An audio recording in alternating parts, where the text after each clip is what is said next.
Hallo, in diesem Video zeige ich Ihnen, wie Sie über EasyFeedback per E-Mail Ihre Teilnehmer einladen.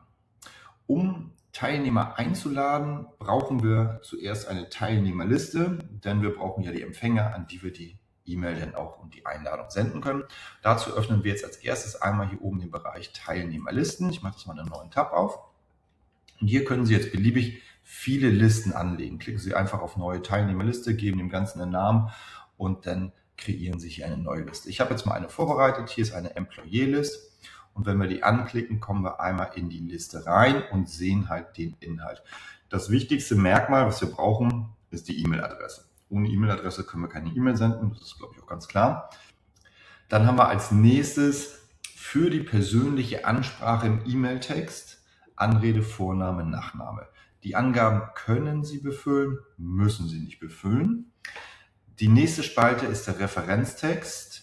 Hier, wie der Name schon sagt, referenzieren wir auf eine einzelne Person oder Teilnahme. Und wenn ich hier drin eine Angabe tätige, wie hier Dennis, dann wird dieser Text, der hier steht, das kann auch ein Gruppentext sein, Gruppe 1, 1, 1, 1, 2, 2, 2 und so weiter, in den Einzelergebnissen und im Export der Ergebnisse wieder angezeigt. Also seien Sie damit ein bisschen vorsichtig, denn das ist eine Personalisierung. Und ab Referenztext sind Sie frei. Ab hier an können Sie beliebig viele weitere Spalten hinzufügen, um die Teilnehmer zu gruppieren. Das heißt, ich kann die Abteilungszugehörigkeit dazusetzen, ich kann den Standort dazusetzen, ich kann die Betriebszugehörigkeit, ich kann auch noch weitere Informationen dahinterlegen. All diese Informationen, die wir hier hinterlegt haben, sind später für die Auswertung interessant, weil wir nach diesen filtern können. Das heißt, wir können dann sagen, bitte zeige mir alle Teilnehmer, die aus dem Marketing kommen. Und wenn ich hier 10 Personen aus Marketing habe, wird sich das Ergebnis nach diesen 10 Personen filtern. Das kann ich auch noch kombinieren mit einem Standort zum Beispiel, alle aus dem Marketing und München. Und da bekomme ich halt nur die 5 Personen aus München, die dort im Marketing arbeiten. Genau, um jetzt einen neuen Teilnehmer hinzuzufügen, klicken wir hier oben einfach auf Plus Teilnehmer, können jetzt einen manuell hinzufügen oder importieren. Wenn wir das Importieren öffnen, haben wir hier 3 Vorlagen, die können Sie sich runterladen, dann sehen Sie den Aufbau, da arbeiten Sie einfach rein und dann wählen Sie die Datei aus und laden sie hoch. Ganz wichtig auch hier beim Importieren, diese zusätzlichen Spalten, die wir hier sehen, müssen Sie in der Liste nicht erst anlegen, sondern das kann in der Datei, in der Upload-Datei einfach von Ihnen schon vordefiniert sein und dann übernimmt EasyFeedback das. Der andere Weg wäre, dass wir es manuell hinzufügen. Das heißt, wir geben die E-Mail-Adresse, Anrede, Vorname, Nachname und so weiter ein. Und wenn wir die Spalten schon definiert haben, können wir hier dementsprechend auch schon die jeweiligen Angaben treffen. Genau, das einmal zum Teilnehmer hinzufügen. Wenn wir die Teilnehmer dann hinzugefügt haben, könnten wir jetzt hier mit dem Stiftsymbol das Ganze auch noch bearbeiten. Was wir hier oben auch noch sehen, was Ihnen vielleicht auch schon hier aufgefallen ist, der Versand. Es gibt die Möglichkeit, über EasyFeedback einen Abmelde-Button in der E-Mail-Einladung zu platzieren, so wie man das aus Newslettern ja zum Beispiel kennt. Ne? Möchten Sie keine weitere E-Mail mehr haben, klicken Sie hier. Und das geben wir Ihnen hier als Information zurück und dann sehen Sie, ob der Versand erlaubt oder nicht erlaubt ist. Falls sich der Status ändert, also das manuell nachtragen kann, können Sie hier einfach den Status ändern, das Ganze speichern und dann wird die Person dementsprechend auch so angezeigt und es werden keine E-Mails mehr rausgesendet. Was können wir noch machen? Wir haben hier die Möglichkeit, noch eine Gruppe anzulegen. Das heißt, wenn ich eine ziemlich große Liste hochgeladen habe, die meine Kundengruppe widerspiegelt und ich möchte aber jetzt explizit einzelne Gruppen einladen und nicht alle auf einmal, kann ich eine Gruppe anlegen und diese Gruppe segmentiert einfach nur einen Teil der Teilnehmer. Und ich habe jetzt die Möglichkeit, eine normale Gruppe anzulegen oder auch eine 360-Grad-Gruppe. Die brauchen wir, erkläre ich in einem anderen Video, für die 360-Grad-Einladung. Für den normalen Fall können wir jetzt hier eine Gruppe A anlegen. Wenn wir das getan haben, haben wir erstmal einen leeren Datensatz wie hier und hier könnten wir jetzt über Plus-Teilnehmer dementsprechend aus der Liste, nehme ich jetzt mal Teilnehmer auswählen und dieser Gruppe hinzufügen. So könnte ich, wenn ich will, nur Gruppe A per E-Mail einladen und das sind dann nur diese 3 Empfänger an der Stelle. Das Ganze kann auch exportiert werden oder wir können auch in der Liste suchen, wenn die sehr groß geworden ist. Genau, jetzt haben wir alles einmal vorbereitet hier. Eine Sache noch zur Sichtbarkeit und zum Rechtesystem. Wir haben hier unten eine Option Teilnehmerliste ist sichtbar für.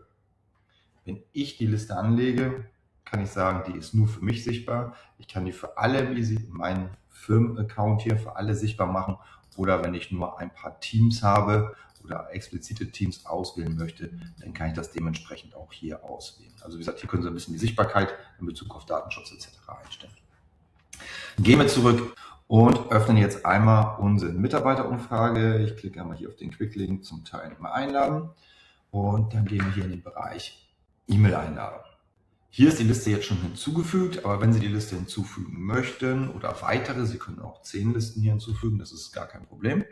Klicken Sie einfach auf Liste hinzufügen, wählen dann die Liste aus, wir haben jetzt hier die Employee List und dann haben Sie eine Zusatzoption, möchten wir die gesamte Liste importieren hier oder nur ein Teil. Und wir haben ja eben diese Gruppe A angelegt und dann hätten wir jetzt nur die 3 Personen oder das hier unten sind die 63-Grad-Gruppen. In unserem Fall nehmen wir jetzt mal die gesamte Liste. Habe ich eben schon gemacht, deswegen mache ich das kein zweites Mal. Und dann klicken wir einfach auf die Liste und kommen dann zu den Einstellungen für die E-Mail-Einladung. Hier oben können Sie einmal den Absender eintragen, also Ihren Firmennamen. Sie können Ihre E-Mail-Adresse als Absender eintragen, wenn die noch nicht verifiziert wurde.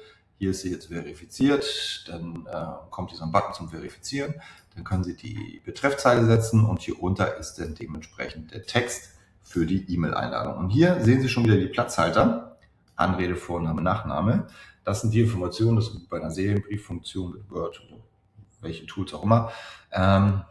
Die werden dann automatisch befüllt mit den Angaben aus der Liste. Ganz wichtig ist Link. Den bitte stehen lassen, nicht verändern. Da wird automatisch der Umfragelink reingesendet. Wenn Sie den hier rausnehmen oder anders ersetzen, dann funktioniert das Ganze mit den Statistiken, mit der Zuordnung zu den ganzen zusätzlichen Feldern. Das funktioniert dann alles nicht mehr. Also das bitte unbedingt nicht drin stehen lassen. Hier auf der rechten Seite haben wir nochmal eine Übersicht über alle Platzhalter, die uns zur Verfügung stehen. Klar, Anrede, Vorname, Nachname, Link.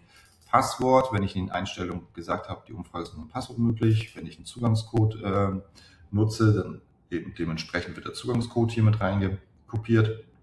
Und dann die zusätzlichen Spalten wie Referenztextabteilung, Standort, Betrieb und so weiter und so fort. Wenn wir mehrere Links angelegt haben, wie diese Multilinks, können wir das auch hier auswählen. Die werden dann auch mit den richtigen Codes etc. befüllt. Und hier unten ist nochmal dieser Abmeldelink. Wenn Sie diese Abmeldefunktion setzen möchten, können Sie das hier rauskopieren und auch zu Wort abmelden, wenn Sie möchten, auch mit hier oder klicken oder wie auch immer verändern. Wichtig sind halt die Add am Anfang Ende. Genau, wenn das Ganze vorbereitet ist, kommen wir dann schon in den Bereich des Sendens. Ganz unten sehen wir jetzt einmal die Empfängerliste. Hier sehen wir alle Teilnehmer, auch die, an die wir nicht senden dürfen, die wir eben in der Teilnehmerliste vorbereitet haben. Hier oben hätten wir jetzt die Möglichkeit, noch die Liste zu aktualisieren. Wenn wir jetzt im Nachgang die Liste erweitert haben, dann würde hier 6 von 10 stehen und dann könnte ich da draufklicken und halt die restlichen Teilnehmer noch hinzufügen oder halt auch von hier aus die gesamte Liste bearbeiten, kommen Sie dahin. Genau, Sie sehen hier in der Statistik, erste, zweite, dritte Einladung, wurde der Link geöffnet, heißt noch nicht teilgenommen, nur auf den Link geklickt und wurde die Umfrage abgeschlossen. Das können wir hier sehen. Wenn die Anonymitätsfunktion Easy Feedback aktiv ist, dann wird hier überall anonym, also wirklich bei jedem stehen, egal ob geklickt oder nicht geklickt, damit Sie keinen Rückschluss ziehen können, wer denn schon teilgenommen hat. Zusätzlich gibt es noch eine Funktion, die ist ein bisschen klein versteckt hier, und zwar, ich habe die Möglichkeit, die gesamte Liste zu exportieren. Und wenn ich die Liste exportiere, bekomme ich für jeden Teilnehmer den Link inklusive dieser individuellen Kennung für das ganze Tracking, Zuordnen und so weiter und so fort mit exportiert. Und das ist ganz praktisch, wenn Sie sagen, okay, ich will irgendwie auf eigenem Wege die Links verteilen oder noch QR-Codes draus machen oder, dann können Sie einfach hier das Ganze exportieren und dann können Sie es in Ihrem eigenen Kosmos die Einladung versenden. Genau, wir gehen jetzt mal davon aus, dass wir hier bleiben. Genau, wir haben den Text fertig, wir haben uns die Empfänger angeschaut. Dann kommen wir einmal kurz zu den Senderoptionen und zwar haben wir hier 5 verschiedene. Die erste Option relativ eindeutig, alle Teilnehmer aus dieser Liste. Das heißt, hier oben sind noch die 5 zu sehen. Wir würden jetzt alle Teilnehmer anschreiben, wenn wir jetzt auf den Button klicken. Dann haben wir die Option alle Teilnehmer, die noch keine Einladung erhalten haben. Das sind zum Beispiel neu hinzugefügte Teilnehmer. Wenn ich die halt im weiteren Verlauf ergänze, die Liste, dann wird mir das hier angeboten. Das ist eine kleine Komfortfunktion. Dann haben wir die Option alle Teilnehmer, die noch nicht an der Umfrage teilgenommen haben, aber bereits eine Einladung erhalten haben. Das ist eine Art Reminder-Funktion. Somit kann ich alle auswählen, die einfach noch nicht drauf geklickt haben. Und dann haben wir noch die Option, alle Teilnehmer, die bereits an der Umfrage teilgenommen, aber nicht beendet haben. Das sind die Abbrecher. Die könnten wir auch nochmal explizit anschreiben und sagen, hey, du hast gestartet, nimm dir doch mal bitte nochmal 2-3 Minuten Zeit und schließe die Umfrage ab. So, und dann gibt es immer wieder Situationen, wo eine Rückmeldung kommt, wo eine Person sagt, oh Mensch, ich habe die E-Mail gelöscht, könnt ihr mir die bitte nochmal zuschicken? Gar kein Problem, dann wählen Sie einfach 1 oder 2 aus, je nachdem was es ist. Wir sehen schon hier, der Zähler hat sich verändert und dann sagen wir alle ausgewählten Teilnehmer jetzt nochmal raussenden. Genau, passiert öfters mal, deswegen haben wir die Funktion mit drin. Wenn Sie das Ganze terminieren möchten, weil Sie das zu einer Zeit versenden möchten, wo Sie nicht vom Rechner sitzen oder ähnliches, haben Sie hier drüben die Möglichkeit, das Ganze zu terminieren. Wir wählen als erstes die Sendeoption aus, also welche wollen wir nutzen. Das sind natürlich nur die ersten 4, weil das untere ist eine manuelle. Wir sagen alle Teilnehmer und wir möchten das jetzt am Sonntag um 10:20 Uhr möchten wir das raussenden. Klicken auf Anlegen und dann bekommen wir hier unten am 19.07. bevorstehender Versand von 6 Einladungen, erste Sendeoption. Genau, könnten das auch wieder rauslöschen, wenn wir es nicht möchten. Und als zusätzliche Option bieten wir den automatischen Versand von Erinnerung an. Das heißt, ich kann jetzt einmal sagen, ich habe jetzt am 19.07. um 10:20 Uhr meine Einladung geschickt. Das kann ich natürlich auch hier sagen, alle Teilnehmer, die noch nicht begonnen haben, erste Erinnerungsfunktion, machen wir einfach mal eine Woche später. Das ist der 19., das ist der 26. um 14:24 Uhr. So, dann habe ich jetzt einmal die Einladung terminiert und ich habe den Versand von Erinnerung auch schon terminiert. Das wäre die eine Möglichkeit, wie ich das automatisieren kann. Ich kann aber auch, was sich ganz gut anbietet, wenn die Liste sich immer so ein bisschen erweitert, Stück für Stück und da neue hinzukommen, kann ich den automatischen Versand von Erinnerung tagebasierend eingeben. Also ich kann zum Beispiel sagen, nach 7 Tagen, ausgehend vom ersten Einladungsdatum, bitte die Option 3, alle Teilnehmer, die noch nicht begonnen haben, oder 4, alle, die begonnen oder aber nicht abgeschlossen haben, oder 3 und 4, schaut dann auf beides, kann ich hier auswählen, anlegen und dann kann ich auch so einfach ausgehend vom ersten Versand immer wieder diese Erinnerung versenden, wenn die Liste sich permanent so ein bisschen aktualisiert. So müssen Sie nicht davor sein und das System sendet die Einladung für Sie automatisch. Kommen wir noch mal eine Sache zurück. Hier oben haben wir die Testmail. Das heißt, geben Sie Ihre E-Mail-Adresse ein, klicken Sie auf Senden, dann können Sie sich selber eine Testmail zusenden. Achtung, bei der Testmail werden Testdaten für die Personalisierung oder für die persönliche Ansprache genutzt. Das ist, glaube ich, der erste oder letzte Teilnehmer in der Liste. I don't know. Hier geht es wirklich einfach nur darum, einmal zu testen, kommt die E-Mail gut an, sind die Formatierung, Richtung, Schreibfehler und so weiter und so fort.